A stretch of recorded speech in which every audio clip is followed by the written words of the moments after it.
Where do you want to start somewhere? Or?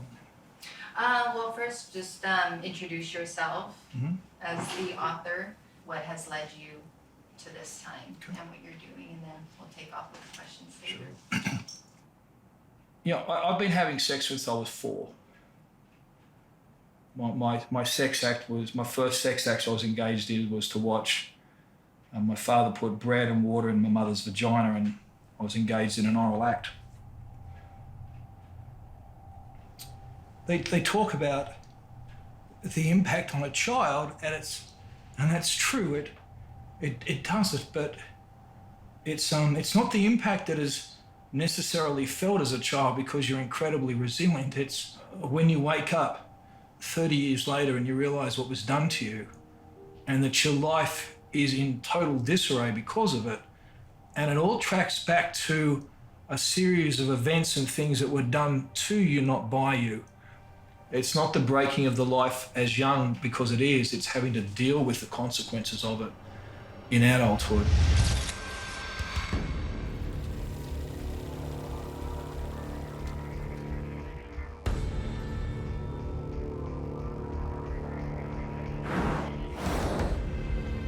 I grew up in Thailand, so I'd seen sexual exploitation and all these things growing up. Second largest criminal enterprise in the world.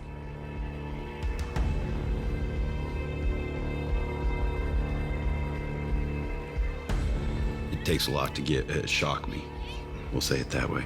And to see it rampant, it literally just makes you revolted.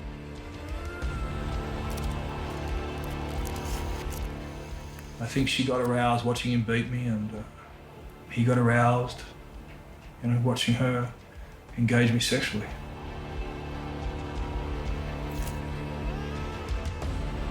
There was one boy, they wanted him to work as a beggar, but he didn't look pitiful enough, so they cut off both his arms and then set him on the side of the road so people would feel sorry for him and give him money.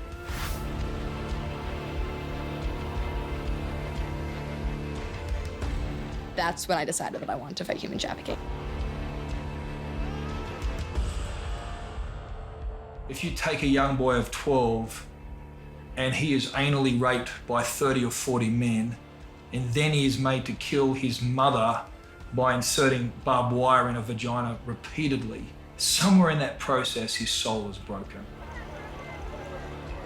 Me empezaron a prostituir desde los 12 años a los 16 años de edad. Me pegaban desde muy chica, abusaban de mí desde los 5 años.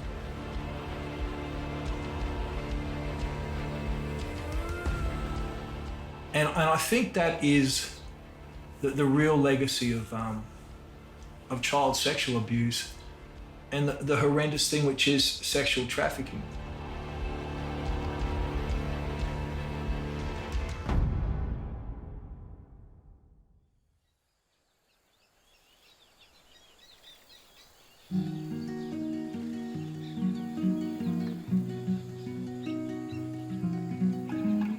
What's cool about this film is that we actually really had no idea what we're doing.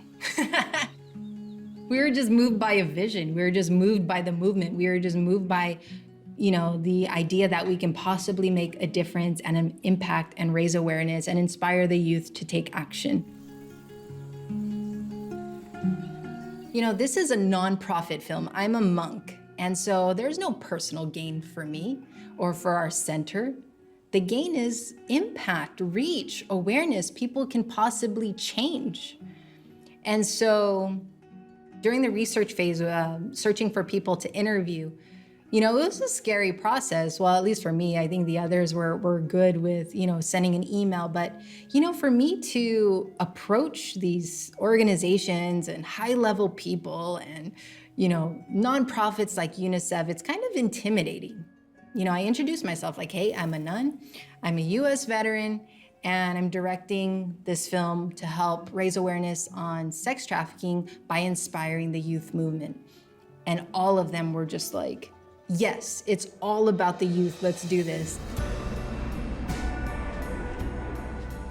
We really went into this project with no expectations. All we wanted to understand was what sex trafficking was and how we can be of help by raising awareness of this issue. So We were inspired to travel to the Philippines, Mexico, and New Orleans, and even, locally Dallas to meet the heroes of the movement.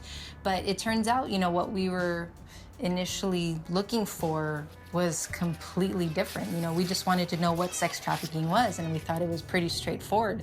But really, it turned out to be something completely different, and we had a bunch of misconceptions.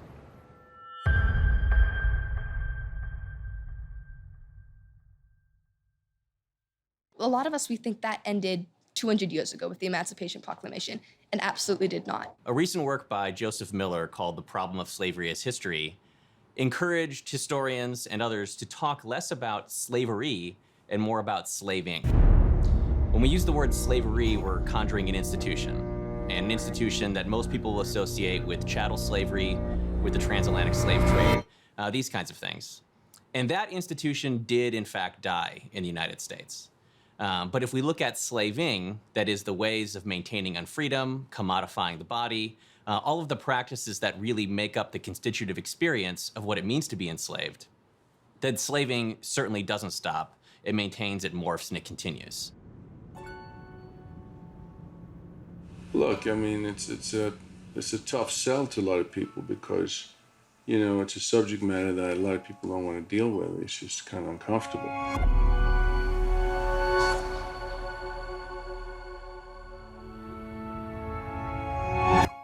I think the missing piece for me was the scale of this crime, where it's 20, 30 million people a year.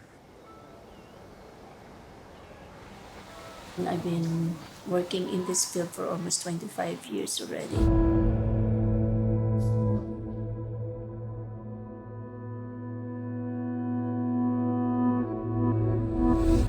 Because the victim really younger and younger. The youngest victim that we cater in this shelter is a 1-year-old girl who actually sold to cyber sex. Down in a lot of South American countries, I've been involved with some guys that do rescues for sex traffickers. And one of the guys goes down there, he's involved in a great organisation, a couple of them I know, and they go down there and they act as people coming down to buy girls. American real estate moguls coming down to buy girls, and they set up the deal, they get a big suite in a hotel and they do deals with the local cartels. And it's simply a spreadsheet. The guy brings in a spreadsheet. He says, well, what age girl do you want to buy? Well, if you want to buy a 12-year-old girl, it's going to be $20,000 because that's how much money she'll make me. If you want to buy a 16-year-old girl, and I've had her for 4 years, well, you can get her for $3 or $4 grand. And they've got the whole thing worked out. It's a business. And it's a business based on prostitution that's really enabled by tourism.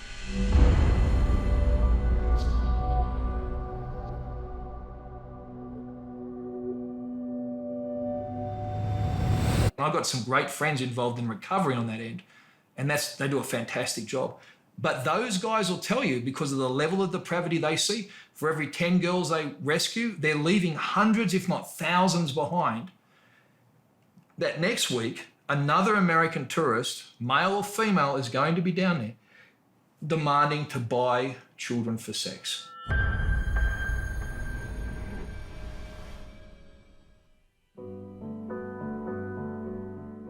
Parents try to find different ways of survival, but also finding ways out.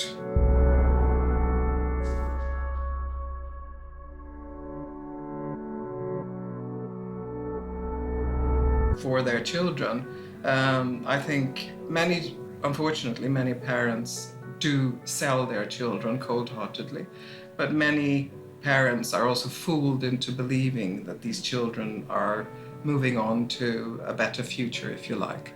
Very few children here, it seems, are actually kidnapped, taken off the street and then sent for trafficking. They are actually handed over by their parents one way or another. But, these are small kids being told to carry out sexual acts with themselves or with another child.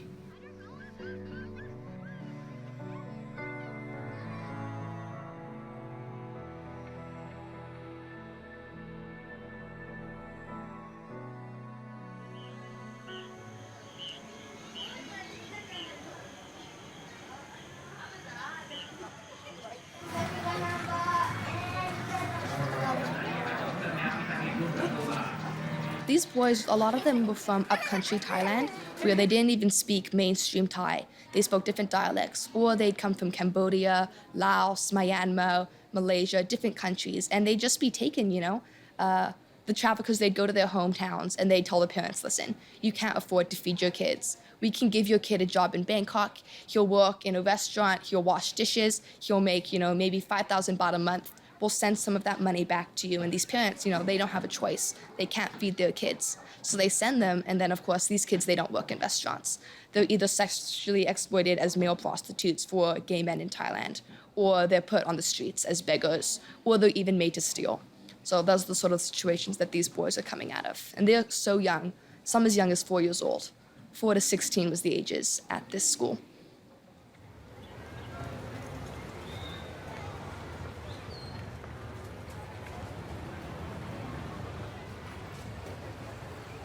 People knows that they can get people vulnerable, so they kidnap them, literally.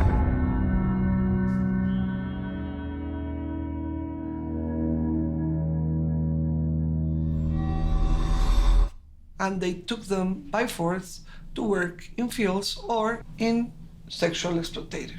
If this is all you experience day to day, then you don't know of anything else. If you're expecting to be treated a certain way, if you're expecting the only form of affection to come through sexual contact, that if you want to be touched at all, then you behave in a certain way and you receive that human touch through sexuality, then that's what you go looking for to affect, because we all need touch. I think if you're brought up in an environment and you don't know it's different, then you don't know that there's something else out there that's different. So you don't actually see yourself as a victim of trafficking unless it's happened later in life. If it's happened early, or abuse is early, then that's all you ever know. So there's no reason to cry out. I know that sounds odd, but if you're 16 and you've been having sex since you were 4, then those 12 years are the only memories that you have. They would never know that there was a life outside that.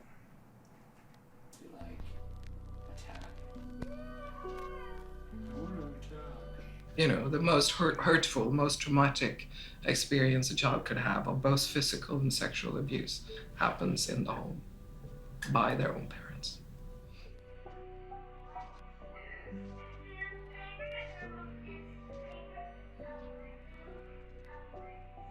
In an article I just read by a woman that was engaged by, I think it was the FBI, that they're involved in the investigation of child pornography in America.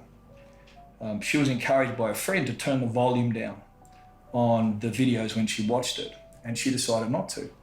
So she would turn the volume up, and she said the haunting thing that was for her is that not one of these children made a sound. One case, there was a man, a father, a stepfather, videoing having sex with his daughter, 5 or 6-year-old daughter, videoing on a handy cam while he's penetrating her. And this little girl, her eyes glazed over, and she looked away and didn't make a sound. And the woman said that was the most horrendous part of the entire thing. Somehow they felt it was okay to engage with a sexual act with a child. So I wonder what they had done to get to that point. How can you...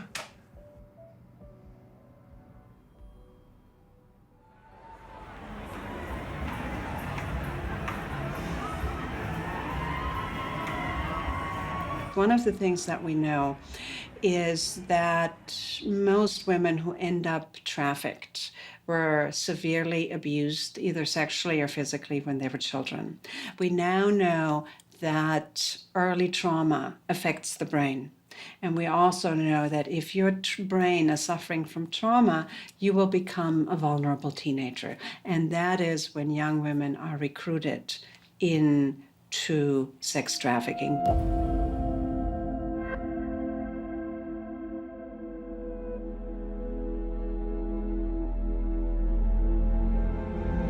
Once young women have, quote unquote, hooked up with a trafficker or a pimp, then very often force is used and coercion is used.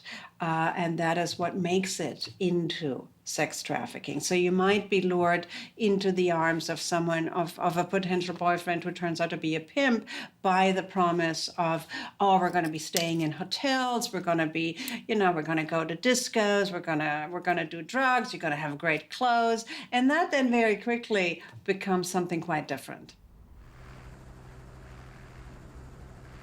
There's a consensus that something like this, sex slavery, sex trafficking, is only happening in third world countries where, people maybe don't necessarily care, they turn a blind eye, which is completely untrue. There are cities across the US where it is a daily basis issue.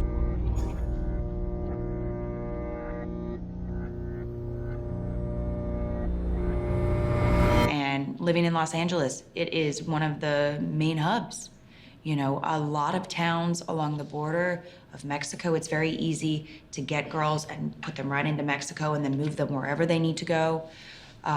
It's a very lucrative business for those that take children and take women and take men. It's a $32 billion a year business, and the average cost for a slave is $90. So there's quite a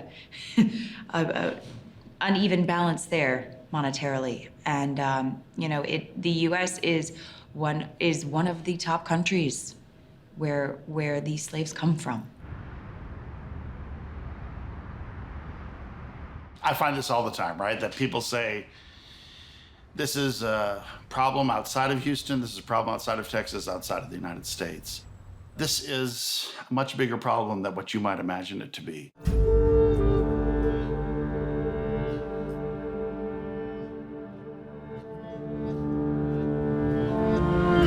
It's not just something that happens in other places, that indeed it's happening here. And I think there are many who would say demand, because of our affluence, is greater in the United States than in almost any other place. People want to make money with this industry, and the place where there's a lot of money is here in the United States. And so whether they're domestic girls or international girls, trafficking is here with us here in the United States.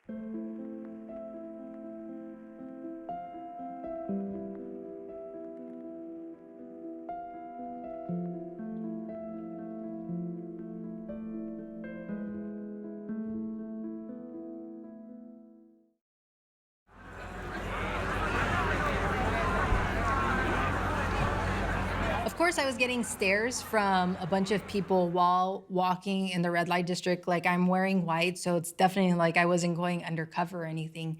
And so, for them to look and be cautious, and then, in my mind, I'm just trying to say some mantras, or trying to say some like really good sounds and send out some prayers to, for the girls that, if by chance their soul would hear me, like, hey, stay strong, like, fight, escape, do whatever it is you need to do to get out. People are ready to help you.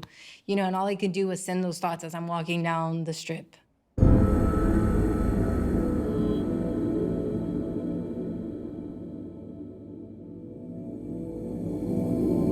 There's girls selling their body, and then there's me, a monk.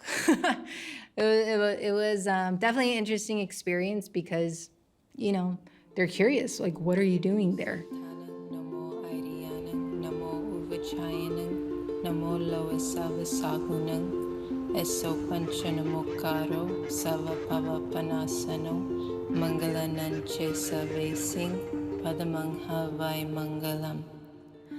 How can you tell me that I am needed if that need isn't even yours? Como que te intentas pasar, pero no puedes. No puedes. Por eso no puedes. Ya se dieron cuenta de la cámara ya. Arráncate, ya la vi. Córrele, Mario, con más fuerza, con más ganas de que no nos agarren. Ya, vámonos. Ya.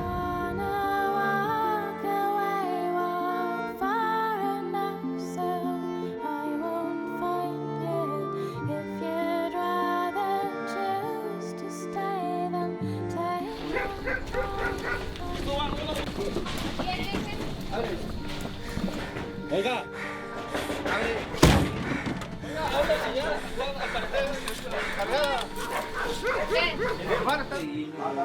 Ito, pupunta na kayo sa bahay mo.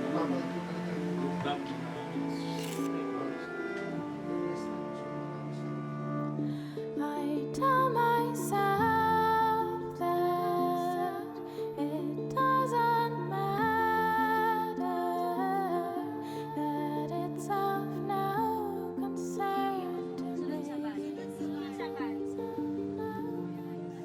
Unless we're prepared to look at the darkness within our own soul and then have a look of the condition in our world that caused it, then we're never going to be able to progress and grow. A lot of this is just ignorance, I think. People just don't know. And they don't want to know. I think that's what is at the root of a lot of these problems, that people don't have enough compassion for other human beings. And I think that's what has to be changed. Because if you really knew that girl, if you really care, if somebody knew what she went through and everything, I'm sure there's no way this guy would want to pay and have sex with her. Right? I don't think so. You know, he'd probably want to take her out of there and beat the hell out of those guys, you know.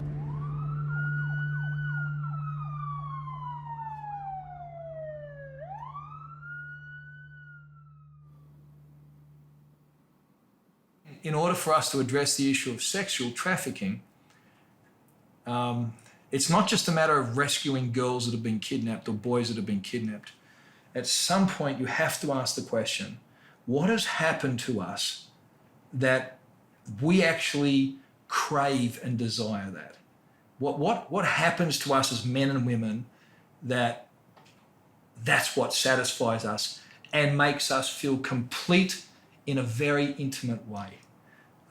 And I think only when we start to answer that question do we ever have a hope of truly stopping sexual trafficking. How do we stop guys from saying and thinking, it's okay for me to go out and buy these girls? So part of the way that we stop demand is you change the culture, sort of this idea of boys will be boys. And when you think of your average buyer, you know, I think people sometimes think that they're pedophiles or they're people that are specifically after girls.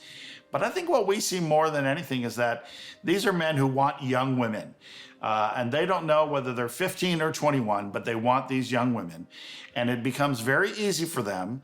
And these are guys that anything from sort of middle class and above, but also sometimes we see in these Latino cantinas, you know, the average salary is not very high with some of these people. So I think it's a broad spectrum of these men that are buying these girls. But the common denominator for these men is that they feel like it's very easy for them to buy a girl and have quick sex, basically.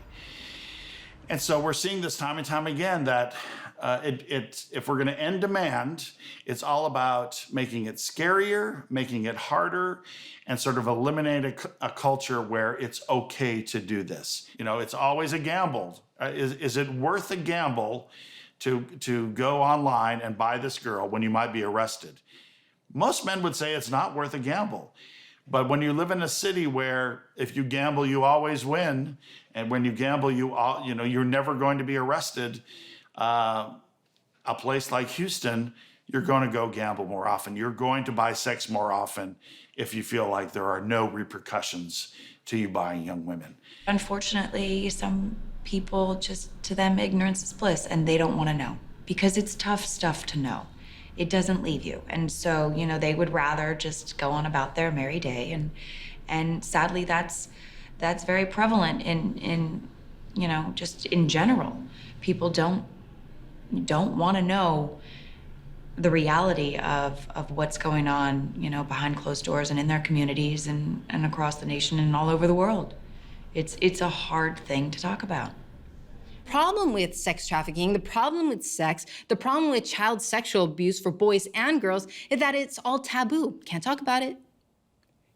You're not supposed to talk about those dirty topics. 1 in 5 girls are assaulted. Boys are assaulted too.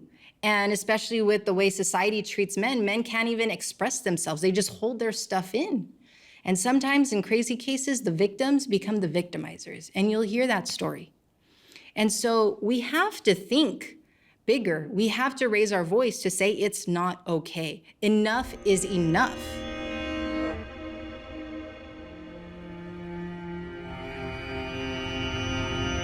It is easy to heal the wound of somebody gives you by sword and knife.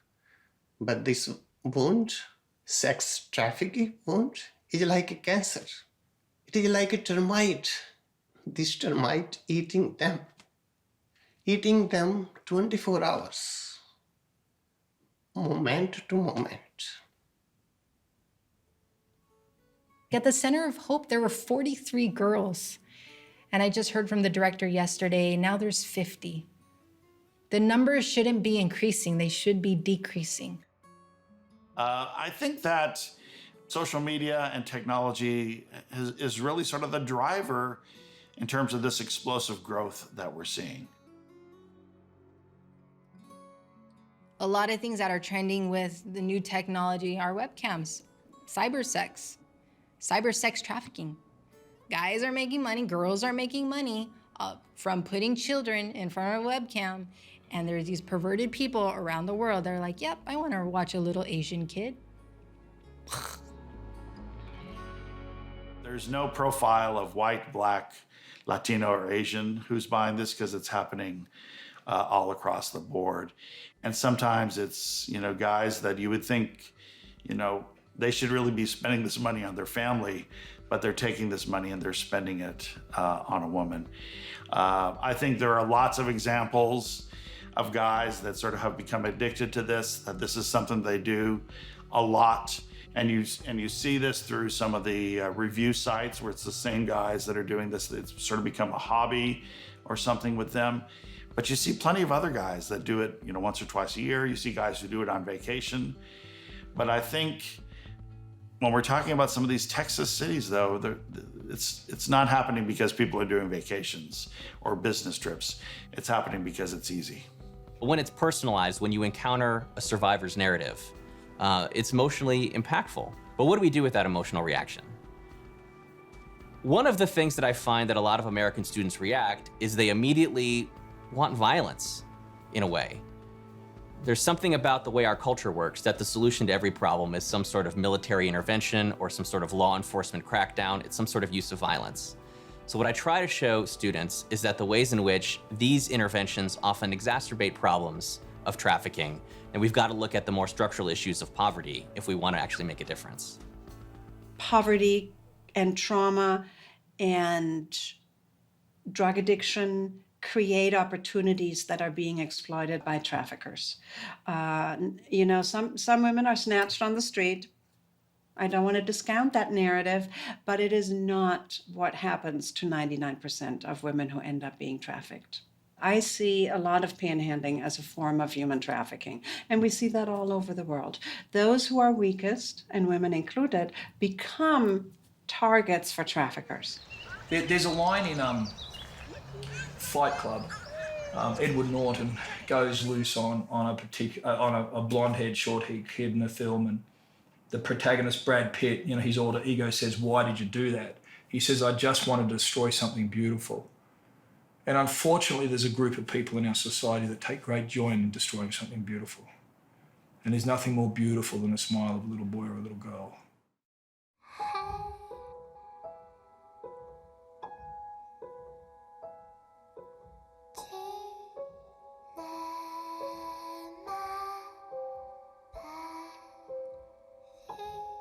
Me llamo Mario Hidalgo Garfias.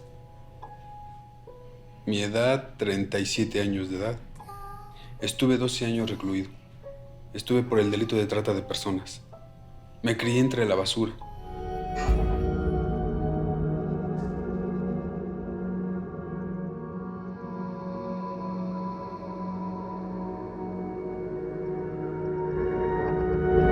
No es un justificante.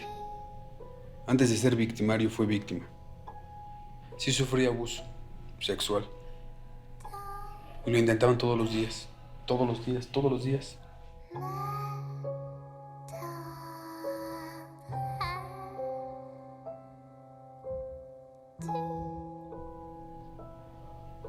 empecé a llevarme chicas de otros lugares. Llegué a ir a Hidalgo por ellas, me las llegué a aventar al hombro y echarme a correr así con una chica ahora sí que en el hombro.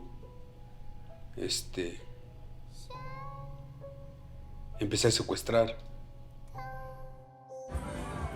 Tuve más de 5 mujeres al mismo tiempo.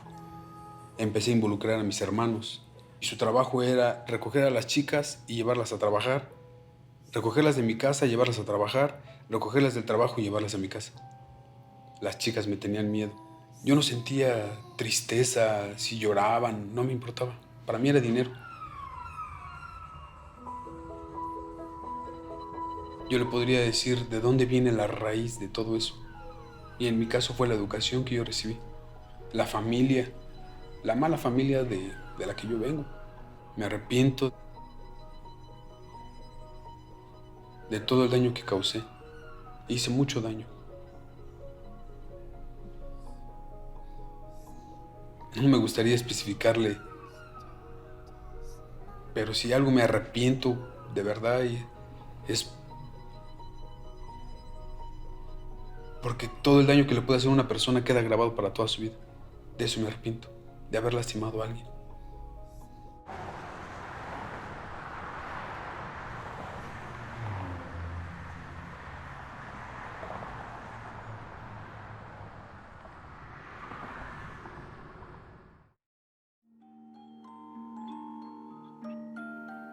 I was young when it happened, old when he left.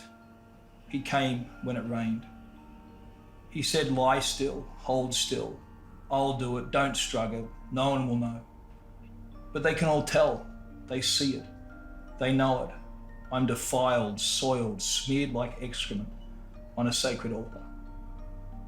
He came telling me it would make me a man. He came telling me it wouldn't last long.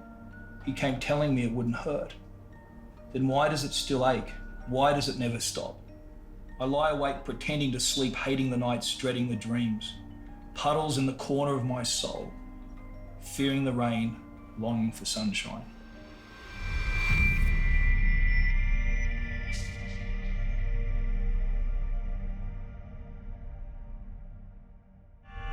I'm kind of embarrassed to say that up until being 27, I had never heard of human trafficking before. The first glimpse I got was my family still has a lot of family at home in Vietnam.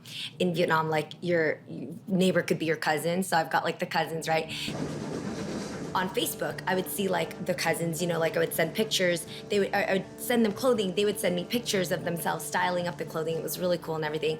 And then one particular cousin of mine, she was actually a neighbor to my mom when my mom was younger in Vietnam.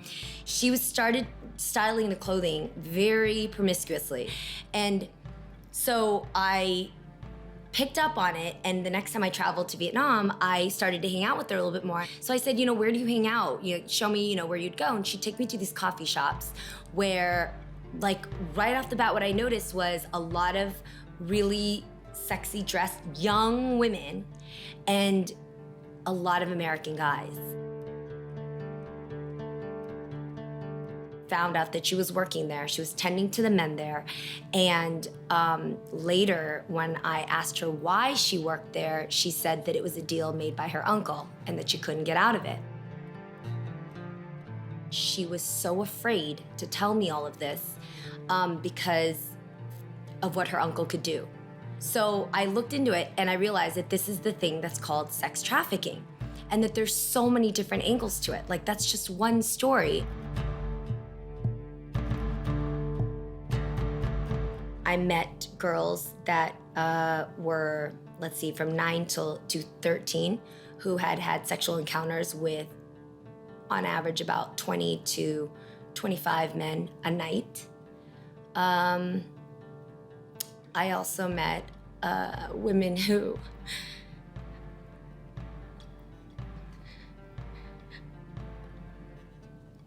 had been raped and then would get pregnant from their men, the clients of the brothels, and then they would have to abort the child, but because it's a sin to abort a child in Thailand and also with their faith, they would then have to take the fetus and lay it outside of the doorway of the brothel just to kind of ask for forgiveness for sins.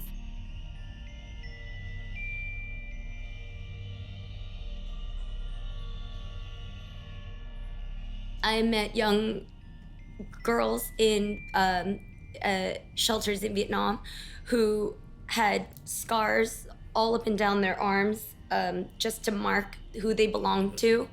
And just watching them sit and sift their shirts and, you know, just feel so inadequate with their own skin that they're in was like, it's just disgusting. A lot of people have been assaulted, molested, or raped in this world. And a lot of people are getting raped every single day. They're getting raped 30 to 40 times a day, and someone's just counting some $100 bills and just smiling and gambling and drinking and doing drugs. But you know what it's like to be raped? What's rape? Rape is, I can't even define rape. Rape is just wrong. Rape is you kill a person inside. You make them dead. And can you imagine when you're being trafficked, you're dying 30 to 40 times a day. Your soul is being totally ripped apart. Your sense of aliveness, your sense of identity, your sense of, just your own inner power is ripped away from you. Imagine that. And it's going on all the time. Every 30 seconds, someone's being trafficked right now. Someone's being raped right now. Someone does not have a voice. I think the saddest part is also like some of these kids are so desensitized with knowing that, like, there's the women that are aware of being ashamed. Okay, that's one thing. But then there's kids who actually don't know that they're working for mafia type, guys in Thailand or in their circumference, and that they just think they're doing right for their family. So they're walking around with menus of women on what you can do with them, how these women can service you, how these little boys can lay with you, and they'll just run after you in the streets of these countries, trying to sell because this is their job and they feel like they're doing good because of whoever they're answering to.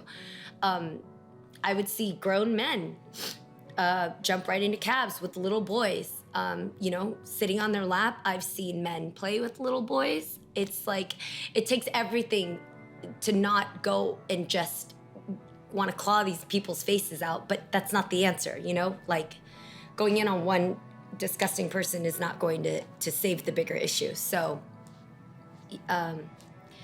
those are some of the images in my mind that will never leave until I can do everything I can to put a stop to human trafficking. My family's life on the outside was very together, very prominent, very good, highly educated, very influential people. I'd never thought that my childhood was abnormal until I was 45, and it struck me that it wasn't. I was never meant to start having sex at 4, but I had sex at 4. I was beaten for it or punished or I was rewarded with being allowed to participate in an activity, or taken to a party where, I was used for sexual gratification. It does something to you. I don't know why they did it. I think she got aroused watching him beat me, and he got aroused, watching her engage me sexually. So. As we're talking right now, somebody's being trafficked, somebody's being sold, somebody is crying because they're not going to return to their family, someone thinks that they're not going to make it past another year. It's happening right now, and it's insane that it happens in your own backyard. Trafficking happens everywhere. In fact, most people don't know that the number one most popular event where trafficking is happening is the Super Bowl. The Super Bowl is an event we all look towards to celebrate and be, have a fun time with your friends and be crazy. And at that exact moment, there are thousands of trafficked women coming into servicemen. And that's something that happens right under our very own eyes. I've been at the Super Bowl celebrating. So just to be aware that it's everywhere.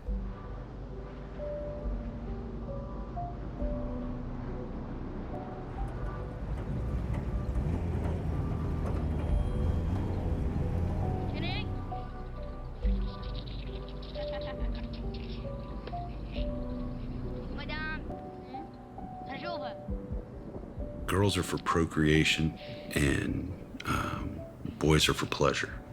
You hear something like that and you're like, nah, that's not really. And then you hear about it more and more and more. Some of the guys I know that served in the military, they knew that it was part of every Friday night in Afghanistan. Young boys would be taken and forced into sexual acts. All the guys get drunk and everything else, and you see them walking around getting the kids out of elementary school, bring them back home, get everybody drunk, and lo and behold, they have a great time.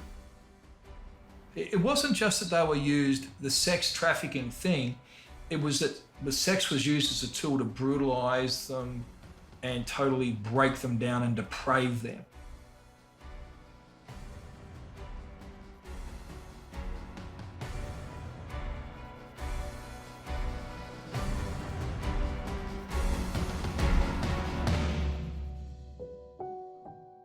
A personal side for me to do this film and to raise my voice is because I was abused when I was 6 years old. A painter grabbed me and took me to the bathroom. And I remember lying there on the floor, just looking at the bottom of the toilet, just feeling totally empty and dead inside. And right after, he looked me in the eye, he grabbed my arm and he said, "If you tell anybody, I will kill you and I will kill your family." And I never said a word. So I just kept silent. But that silence is stopping now.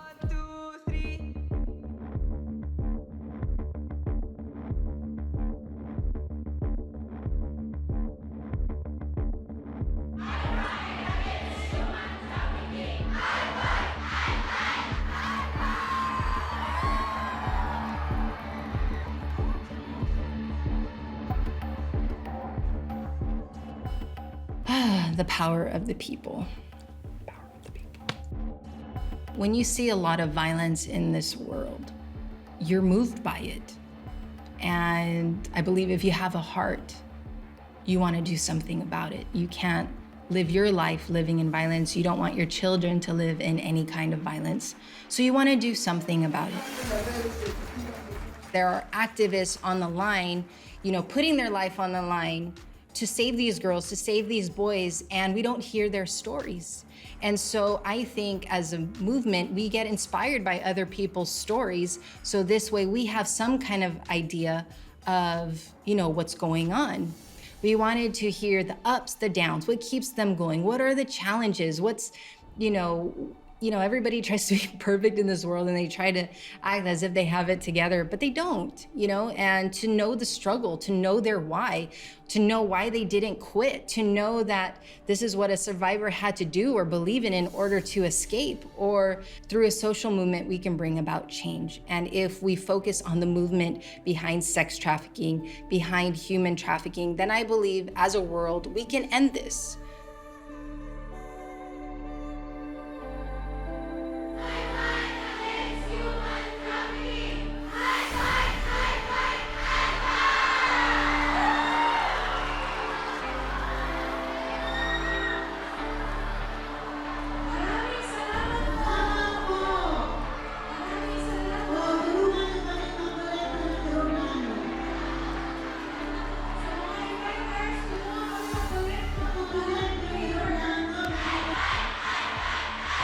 It always feels difficult when you're in the midst of a fight.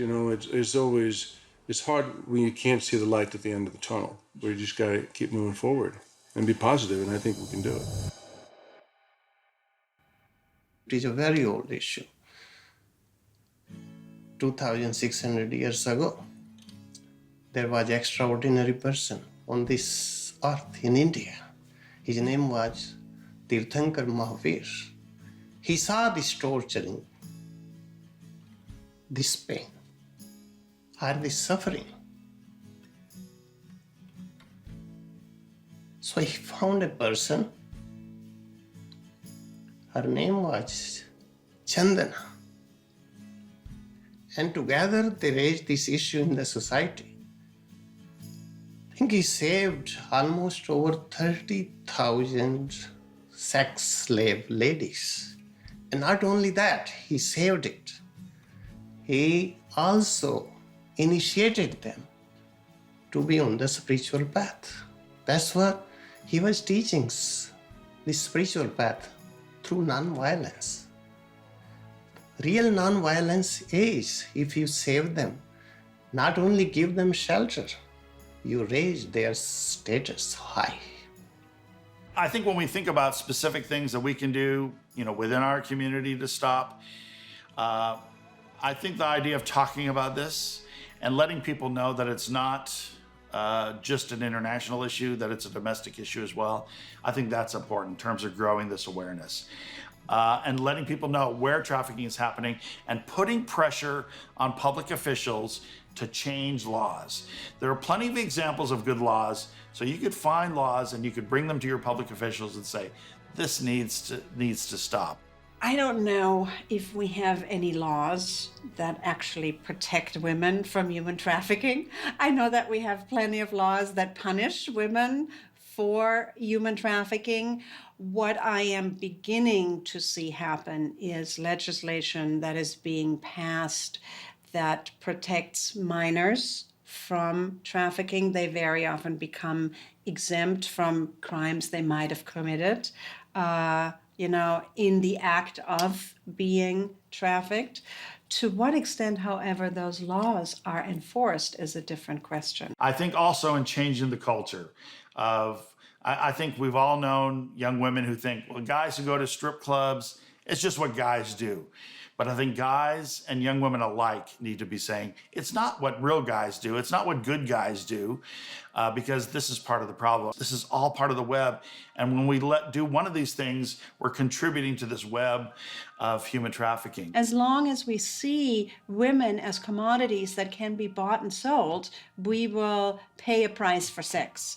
If we begin to see sex as something that we cherish, and that only happens consensually, then the demand would hopefully decrease. Stop watching pornography, because pornography very directly fuels human trafficking, and our generation especially is porn addicted. We watch it so much, and it directly fuels human trafficking. These girls, these men in pornography, lots of them, have been sexually exploited. And it's a supply and demand thing. So as we continue to demand more pornography, they're gonna have to supply more, and that involves sexually exploiting more people. We need to begin to also start punishing those that seek prostitution. We need to punish or criminalize the fact that men buy sex, and we need to criminalize the fact that men hire women out for sex. We need to empower girls to feel strong about themselves. And I think, whether it's sexual assault, whether it's trafficking, whether it's standing up for yourself as an artist or as a creator or just as a girl, we need to raise strong girls who believe in themselves and see their worth within themselves and not being given to them by others. If you really want to get active, I think doing the equivalent of these tours where you know where trafficking is happening in your town. Oh my gosh, I would say go out and serve. That's the best experience. When I traveled with Nightlight and I actually volunteered, I actually just stripped down and just was a fly on the wall and a source of love for these women, just going there, holding their hands, listening to their stories. What I love is that out of 7 billion people, so many people relate differently to one another, but it takes you stepping out in order to connect with that person. Once you've felt the situation and you understand that there is a need for your help, look at your circumference. Like, what is your area of influence? Are you a blogger? Are you a teacher? Are you a musician? Are you an aspiring doctor? Whatever your area of influence is the perfect voice to help human trafficking. The people who are taking it, they are brave people, but they are not finding the direction. Our government is so slow on this issue. Especially the UN. UN is the biggest organization in this world. Is not working enough. Enough's enough.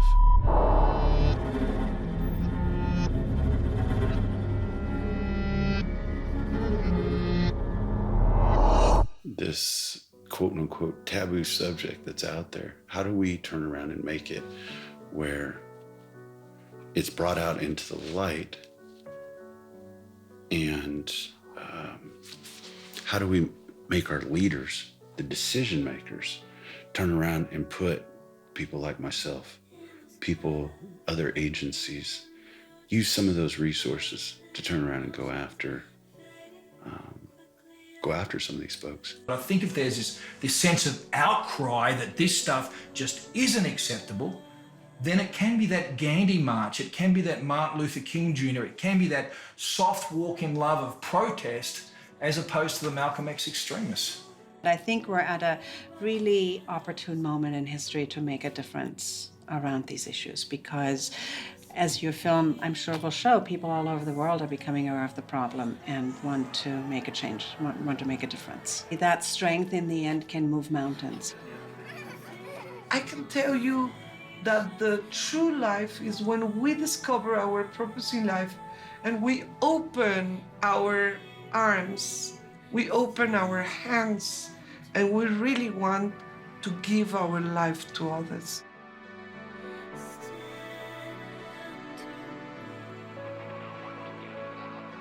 We all just said, oh, what am I gonna do?